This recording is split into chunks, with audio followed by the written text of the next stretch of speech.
16 जानेवारीला बॉलिवूड अभिनेता सैफ अली खानवर त्याच्या घरात घुसून हल्ला करण्यात आला। या प्रकरणामुळे कायदा आणि सुव्यवस्थेचा प्रश्न निर्माण झाला। म्हणजे विरोधक तर सरकारवर अक्षरशः तुटून पडले। त्याच्यावर हल्ला करणाऱ्या आरोपीला पण अटक झाली। 21 जानेवारीला सैफ अली खानला डिस्चार्ज मिळाला। आता हा विषय संपला असं वाटेल, पण खरे प्रश्न डिस्चार्ज मिळाल्यानंतर निर्माण झाले आणि एक वेगळं वळण या घटनेला मिळालं। हल्लेखोराने सैफ अली खानवर 6 वेळा धारधार शस्त्राने हल्ला केला।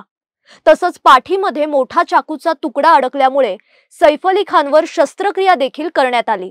म्हणजे लीलावती रुग्णालयात त्याच्यावर उपचार सुरू होते।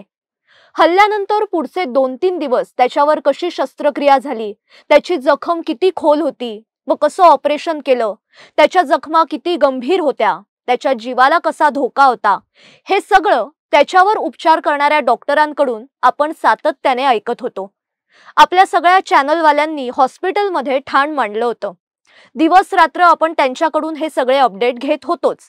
डॉक्टर नितीन डांगे यांनी तर प्रेस कॉन्फरन्स घेतली आणि तो एका जखमी सिंहासारखा चालत रुग्णालयात आला असं म्हणून त्याला रिअल लाईफ हिरो म्हटलं।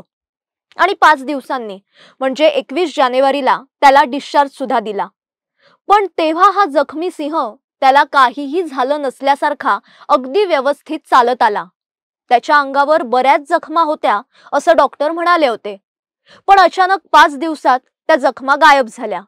पाठीला गंभीर जखम होती। डॉक्टरांच्या म्हणण्यानुसार त्याला लवकर उपचार मिळाले नसते तर अपंगत्व आलं असतं।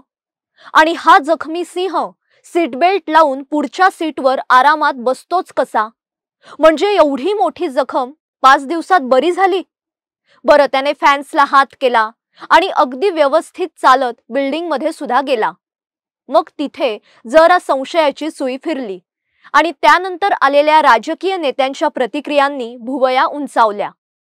कुछ तो गडबड है असं म्हणायला वाव मिळाला। खरं म्हणजे सुरुवातीपासूनच ही संपूर्ण घटना अतिशय नाट्यमय वाटत होती। शिवसेना नेते संजय निरुपम यांनी हे संपूर्ण प्रकरण संशयास्पद असल्याचं म्हटलंय। म्हणजे शस्त्रक्रिया झाल्यानंतर 5च दिवसात सैफ इतका फिट कसा, असाही प्रश्न त्यांनी उपस्थित केला। आणि या संदर्भात त्यांनी एक ट्विट सुद्धा केलंय। डॉक्टरांनी म्हटलं होतं की सैफ अली खानच्या पाठीत 2.5 इंचाचा चाकूचा तुकडा होता। सलग 6 तास शस्त्रक्रिया झाली आणि हे सगळं 16 जानेवारीला घडलं। 21 जानेवारीला रुग्णालयातून बाहेर पडताच सैफ इतका फिट, ते सुद्धा फक्त 5 दिवसात। कमाले असं ट्विट निरुपम यांनी केलंय। सैफला जेव्हा रुग्णालयात आणलं गेलं तेव्हा तो रक्ताने माखलेला होता असं डॉक्टरांनी सांगितलं। मग हॉस्पिटलमध्ये जातानाचं त्याचं सीसीटीव्ही फुटेज कुठे? अल्पवयीन मुलगा त्याच्या वडिलांना अशा परिस्थितीत रुग्णालयात घेऊन जाऊ शकतो का? सैफच्या घरात 8 कर्मचारी होते, मग हा हल्ला झालाच कसा? असे अनेक प्रश्न सुद्धा त्यांनी उपस्थित केलेत। ते नेमकं काय म्हणाले पाहूया। जब उन पर हमला हुआ तभी बताया गया था डॉक्टरों की तरफ से कि उनके पीठ में 2.5 इंच का चाकू घुस गया था। डॉक्टरों ने यह भी बताया कि 6 घंटे तक ऑपरेशन चला और उसके बाद ऑटो वाले ने बताया कि लहूलुहान अवस्था में ये स्ट्रेचर पर टांग करके पहुंचाए गए थे हॉस्पिटल में। उसके बाद वो इलाज इतना बढ़िया था, या मैं कह सकता हूं कि मेडिकल सेक्टर इतना तरक्की कर गया है कि 4 दिन बाद मैं देखता हूं कि सैफ अली खान साहब एकदम उछलते कूदते अपने घर लौट आते हैं। तो मेरे मन में कुछ सवाल उठा कि क्या सैफ फिजिकली इतने फिट है, उसकी वजह से रिकवर किए इतना फास्ट? वो जिम जाते हैं, इसकी वजह से रिकवर किए फास्ट, या कोई और कारण है? ज्या आरोपीला पकडलंय त्याच्यावरून सुद्धा अनेक प्रश्न उपस्थित केले जात आहेत। म्हणजे 3 दिवसात पोलिसांनी 3 वेगवेगळ्या लोकांना अटक केली। आता सैफच्या सीसीटीव्ही मध्ये असलेला आरोपी आणि पकडलेला आरोपी वेगळं असल्याचं बोललं जातंय। म्हणजे त्यांचे तुम्ही फोटो बघा, हे तुमच्या पण लक्षात येईल। आता हे जर तुमच्या आमच्यासारख्या सामान्य लोकांना कळतंय तर मग पोलिसांना कळत नसेल का? संजय निरुपम यांच्यानंतर मंत्री नितेश राणेंनी सुद्धा यावर प्रश्न उपस्थित केलाय। पुण्यातील आळंदी येथील कार्यक्रमात ते बोलले की सैफने स्वतःच चाकू मारून घेतलाय की काय असा प्रश्न देखील पडतो। आता नितेश राणे नेमकं काय म्हणालेत ते ऐकूया। सैफ अली खानच्या घरात घुसले म्हणजे नालायक बघा किती आहेत। पहिलं फक्त नाक्यावर उभं राहायचे, आता घरात घुसायला लागलेले आहे। कदाचित त्याला घेऊन जायला आले असतील, एक घाट लेके जाऊ हमारे साथ. त्याला तो एवढा तू असा बाहेरून चालत होता, मलाच संशय राहिला का घरात चाकू मारला की ह्यानी कुठेतरी असंच ऍक्टिंग करून बाहेर निघाला, असं टुन टुन करून असतंय ते. खान मलिक यांच्यावर हल्ले झाले तर बारामतीच्या ताईला पुळका येतो, मात्र सुशांत सिंगच्या आत्महत्येवर त्या गप्प बसतात असा सवाल सुद्धा नितेश राणेंनी उपस्थित केला. शाहरुख खान, सैफ अली खान असेल तर सगळे लगेच टिवटिव करायला लागतात, पण जेव्हा हिंदू कलाकार किंवा सुशांत सिंग राजपूत प्रकरणात मुंबऱ्याचा जितू किंवा बारामतीची ताई हे बाहेर आलेच नाहीत, म्हणजे नितेश राणेंचे हे जे प्रश्न आहेत ना ते अगदी बरोबर आहेत. आता सुप्रिया ताईंनी फोन कॉलचं जे काय नाटक केलं होतं मीडिया समोर ते सगळंच फेक वाटत होतं. म्हणजे घरचे कसे आहेत, करीना कशी आहे, आई वडिलांना सांगू नको.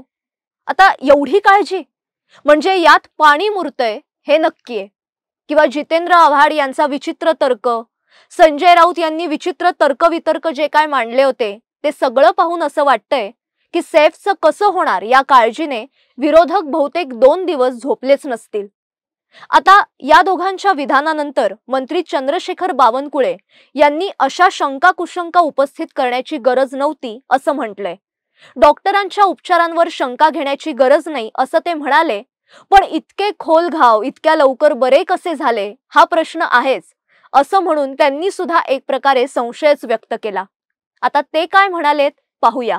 नहीं, उन्होंने इतना ही कहा है कि जिस प्रकार से मीडिया चला और जिस प्रकार से कहा गया कि चाकू के इतने वार वगैरह है, तो निश्चित रूप से मुझे लगता है कि डॉक्टर की जो उन्होंने ट्रीटमेंट की है, हॉस्पिटल में ट्रीटमेंट की है, उनके ऊपर कोई शंका लेने की आवश्यकता नहीं है.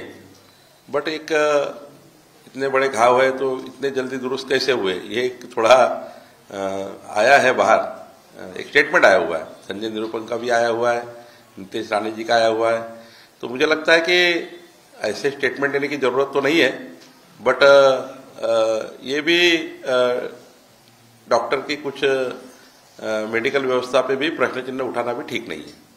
आता ज्या रिक्षा चालकाने मदत केली त्याचा सैफ अली खान सोबतचा फोटो सुद्धा व्हायरल होतोय.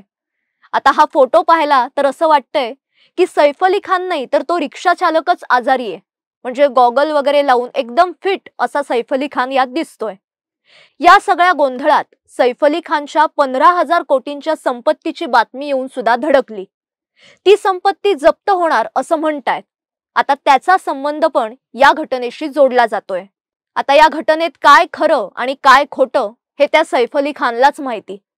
पण ही ऍक्टिंग असेल तर बारकाव्यांचा विचार जरा कमी पडलाय. म्हणजे रुग्णालयातून निघाल्यानंतर पण भूमिकेचं बेरिंग जरा नीट पकडायला हवं होतं, मग हे सवाल उपस्थितच झाले नसते. पण या घटनेनंतर एवढंच म्हणावंसं वाटतंय, गोलमाल है भाई, सब गोलमाल है.